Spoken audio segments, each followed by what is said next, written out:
that's the region we're talking about. Alcobaça, Bomboral, Caldas da Rainha, Óbidos, Lourinhã. So there's the cultural center of Caldas. Got a lot of nice facilities in there for the arts and whatnot. And prime location for that kind of a condominium project. And it'd be a shame if they didn't finish it. But you can see the graffiti and stuff. For a while it was on hold. So I can see they're working on the first block. So hopefully that'll get done. This is Rápida Lisboa. So that bus takes about an hour to get to Lisbon. The bus station is down here. So lots of times I just park the car here at the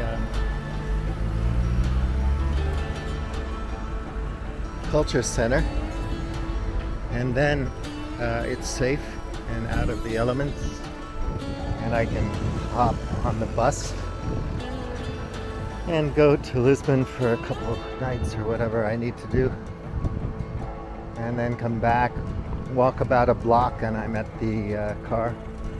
Then I drive home.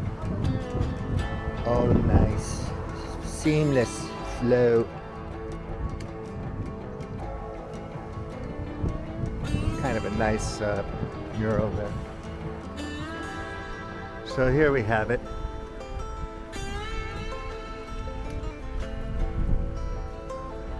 Congressos y congressos. So July and August programa.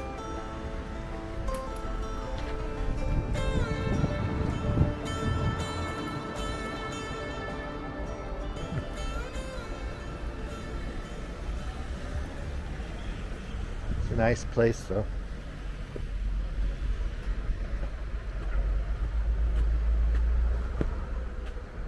Here's the Communist Party poster. So here you can have a Communist Party clique and a right-wing clique. No problem. So there's a nice cafe up there with a good view. Some interesting little stenciled pictures.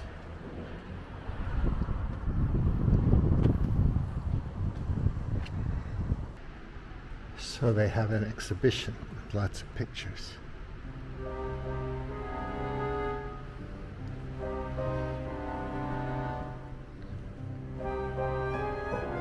Looks like fun. Third prize.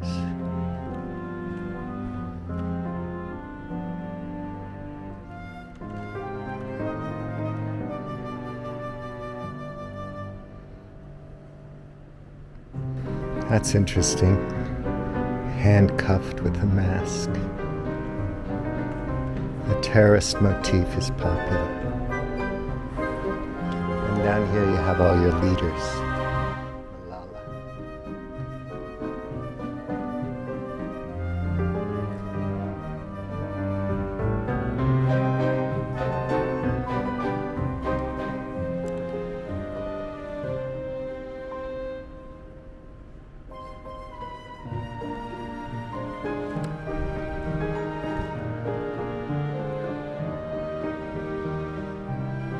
So what's the difference between art and a meme? Check it out.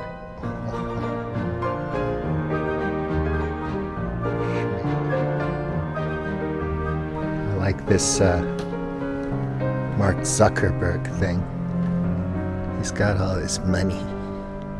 See no evil, hear no evil, speak no evil.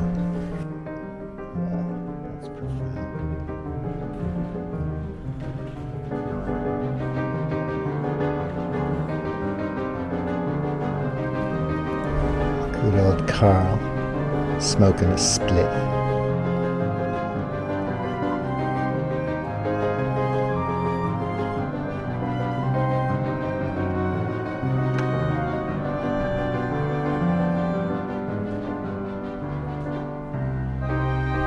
G.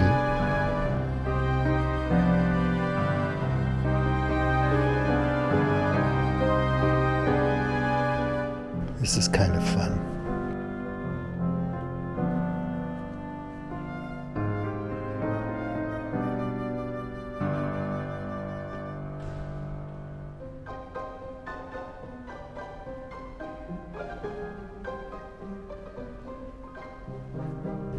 Good old Shiji.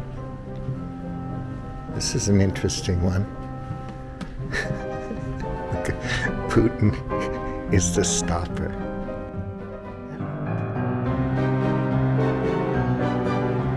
And Prince Harry. Oh man, these people are cool. I love what they're doing.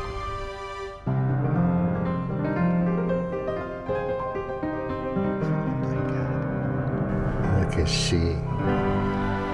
What a nice caricature of him. And this Bill Gates one is awesome. With the spike protein virus on his finger. Oh my God, that's so cool.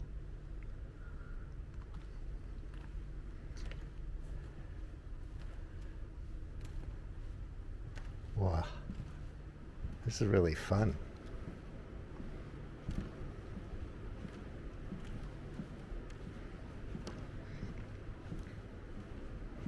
Oh, Schwab.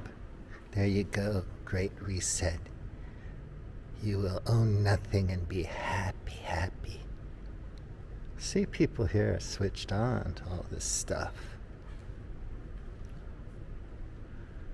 This Malala caricature is cool. Queen, Freddie Mercury. Nice. Some of them I don't immediately recognize because I'm not hip.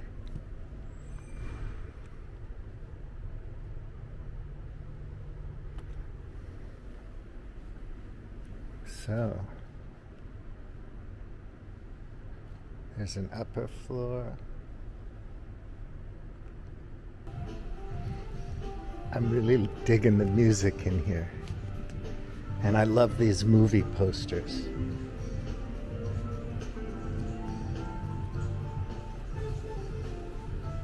Dead Combo.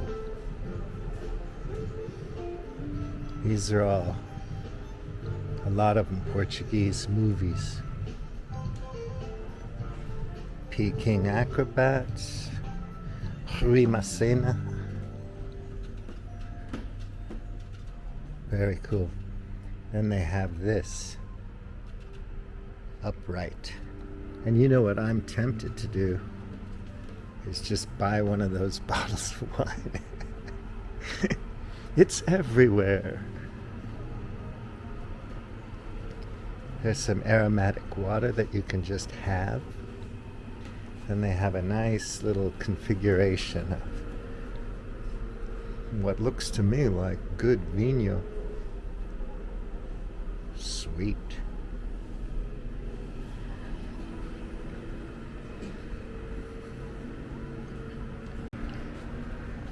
So I guess I can sit out here.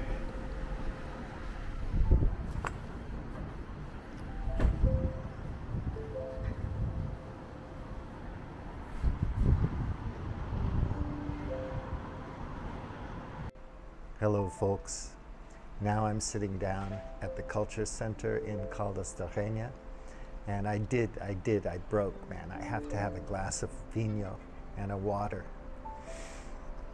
And then later I'll have lunch. So yeah, this place is nice. They have a really cool exhibition in there. I really enjoyed that. I'm gonna go back in afterwards and have another look at it. Obrigado. Thank you. I like these glasses. This is Pedra's glass. I really like Agua Pedras. And I like my Pedras glass. Very nice.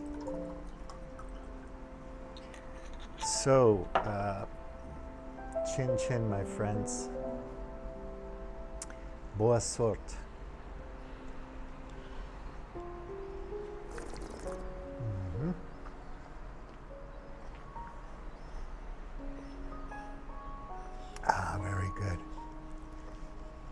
Yes, so going someplace, I was going to say to my niece,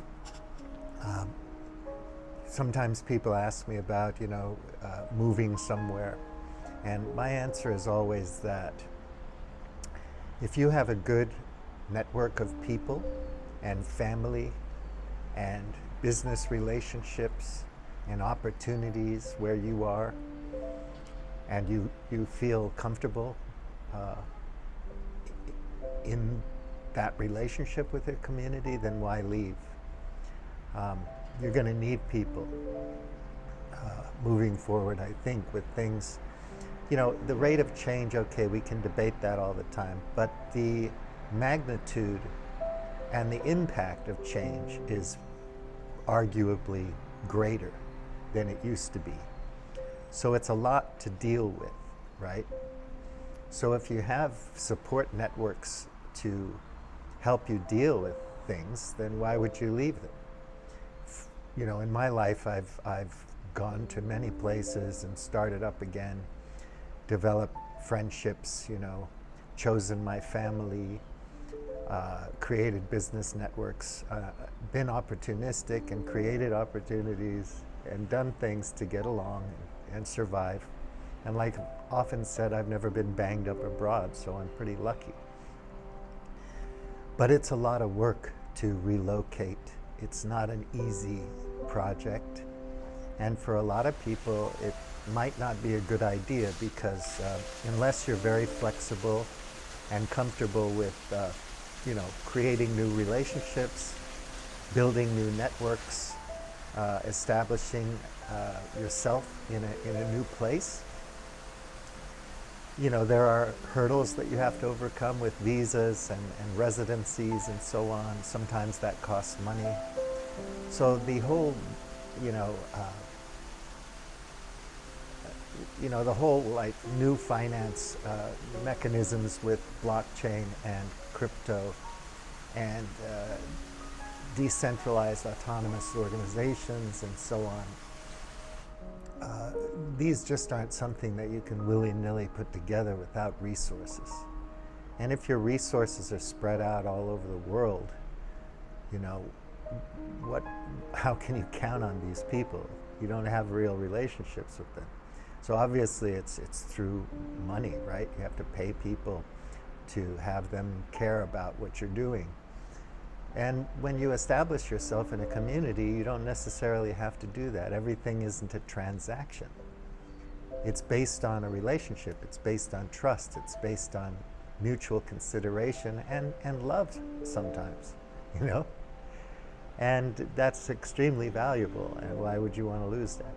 When you go to a new place, you have to develop new relationships, establish yourself. And for some people, that's a bridge too far. When you get a little bit older, you don't care that much, right? Because you're kind of winding down. And, enjoy your life, try to stay healthy. Something's going to kill you, die broke. But if you do move to another place, and I have friends who've moved all over the place, all over this world. I have a friend from grade school who lives in Japan now. And he's been there for over 10 years and he's done well. Time flies. I did 10 years in Japan.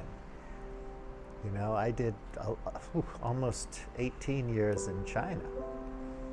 And, just being based out of China, various places in China and Hong Kong and so on. But once you establish yourself in a region or a particular place doing certain things, it's easy to just get stuck there, to keep on keeping on because it's working for you. And when you feel like it's not working for you, at least today, we can make these moves and people do. And then it's important to figure out how you're going to establish yourself in the new place. And, it's not that easy. If you are a gig economy young person and your idea is just to live 3 months here and 3 months there, that's also fun. I did that for a while when I was young.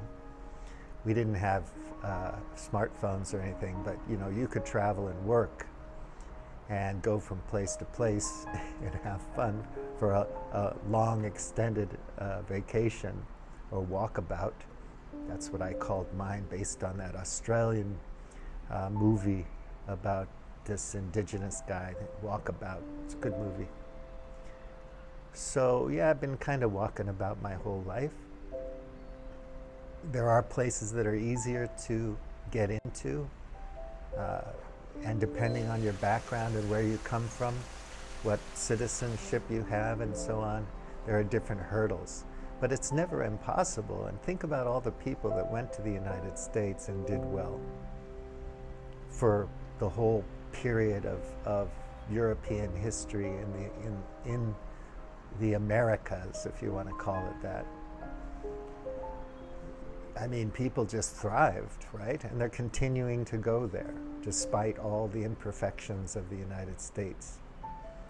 And they're going to continue to do well. So I would say if you want to consider the world your home, you can. But if you have good relationships and are comfortable with your church or your community or whatever, just stay there and cherish and be thankful for the relationships that you have and the support networks that you have, the opportunities that you have, and the wonderful, loving relationships. So anyway, I'll just go ahead and finish my vino and talk to you some other time. So it's 1:30. Frutas still for sale, vegetais still for sale. Market is emptying out, but people are still getting stuff. All the meat, cured meat and meat trucks are gone, and the cheese trucks are gone. But you can get your vegetais, your frutas. And I think I'll go down to the park for a snacky poo.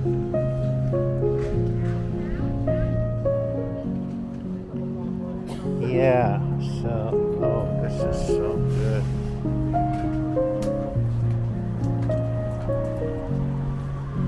Garden fresh stuff, just like out of my garden. The food looks like I grew it. But you know, last year some of the vegetables, there was too much of a surplus and it was really hard, like freezing and canning. And then this year some of the, like the courgettes didn't do that good, and the cucumbers. The tomatoes were okay, but you know. But I suppose for a couple of people, you can survive on the food. But when you're surrounded by farms that are all producing produce, as long as this economy works,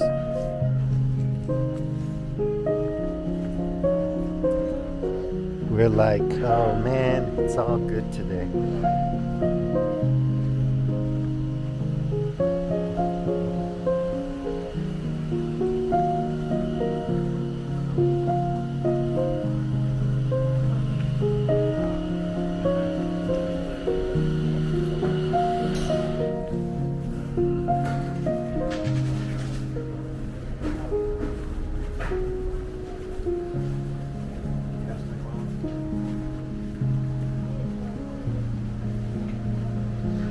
The peeps is just enjoying. This is a very attractive cafe in town. And this used to be the hot springs where the queen would get all of her health care. Hence, Caldas da Rainha. But I'll walk down this way because I took the bicycle through the other way. Yeah, so there's so many vegetables and whatnot you can get at a reasonable price. You don't have to grow all your own, but if you had to, you could.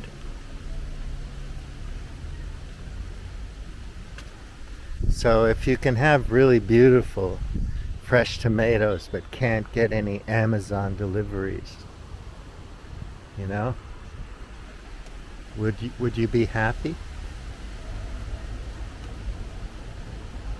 Because you don't like globalization, you don't want the Chinese to win the war. So I don't want any of that globalization. So I'm happy with the tomatoes I can have here in my region of the world,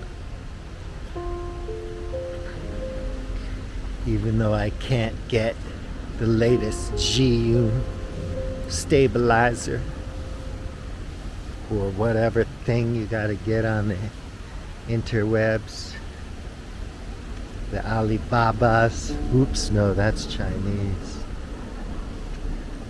The Amazon. Oh man, Schmachtenberger really nailed that whole monopoly thing. But never mind. Would you be happy with that? It's no Central Park, man, but you know, the air is clean. And when they do crowd control here for films, they don't need people in tactical gear with AR-15s to control the crowd. And I wander around without a security detail. Am I crazy? So this is the spot for chilling, having some Indonesian chicken and a little something to drink.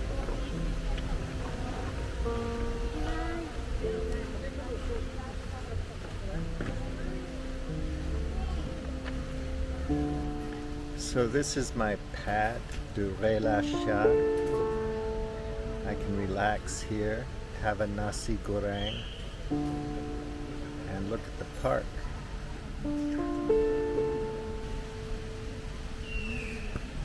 So all throughout Portugal, you sit in these park places and just relax for as long as you want.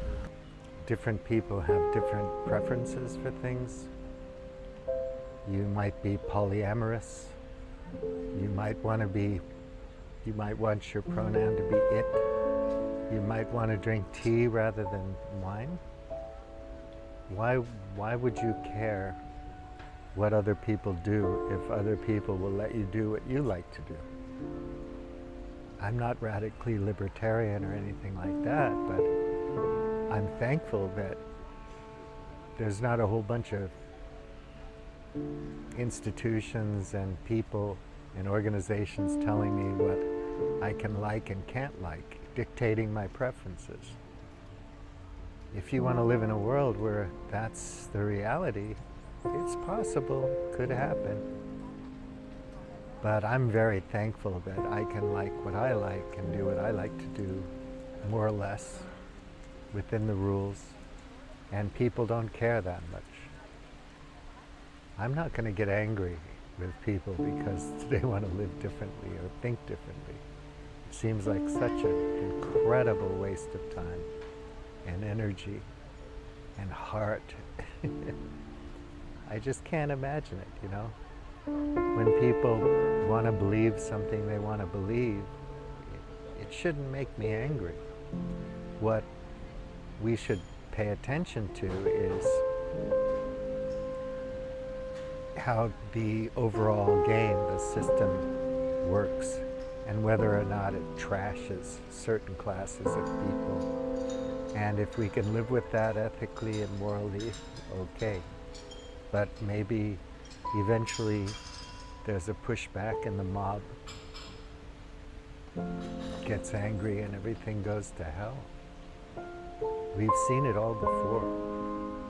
So why should we be surprised if it happens again? So whatever you believe or think you love and like, I think I'm glad, I'm happy for you. But I just hope that I can also like what I like, and do what I like to do, and that you won't hold it against me. I met a couple of friends that I knew from the gym pre-COVID-19 period, who are lovely people, and we were lamenting the period before COVID because so many people were enjoying life. We were doing activities together, engaging, going to talks, going on outings, just having a great time with people in the region, local and expat. And then, you know, C-19 took the air out of all of that, and it's been a long time since people my age have been able to like come out of the closet and enter back into the world and think it's all worth it to establish relationships with people. And it takes energy to develop relationships with people. And when you're younger, it's a lot easier to do so because you have aspirations, things to do, things to accomplish. Well, you need people, so you go out and you work hard to find a network and to make friends and so on and so forth. If something interrupts that, you have to revitalize your desire to commit energy to making friends and connecting with people. A lot of things that will stop that. I want to talk about that more in depth, but the main thing I want to say is like, you can't be a vital, strong human being without having relationships with people. It's impossible. If you go to the gym with people, you're going to be buff. If you go to life without people, you're going to be frail. You're going to break down, you're going to fall apart. You need to have face-to-face relationships with people to be strong, vital, to grow. The other thing is, like, I've met ranchers and farmers and all kinds of people in my life who were hardworking people. And because they had commitments, because they had obligations, because they had relationships that depended on them, because they had skin in the game, they were strong and they lived forever. I mean, they lived forever. Something has to kill them, either an accident or a disease or a bullet. They're not going to die because they love the people that depend on them, and they love the people that they depend on. And so that relationship makes them strong and beautiful and vital, and they'll never die. You know, it's the grandma who's 109 years old. If you think about a 64-year-old with no people, no relationships, nothing, that's the same kind of frailty that comes from disease or accident or whatever. It just breaks you to pieces. That's the reason why so many senior people die very soon after their spouse dies, because they don't have anything else to connect with after that. We need it to be strong. So please don't be afraid to go out and reconnect with people, even though it's messy, even though it doesn't always give you exactly what you want, even though it might be scary, even though, you know, you might have to be challenged or whatever. Man, connect with people. It'll keep you strong. It'll keep you healthy. It's better than weight training.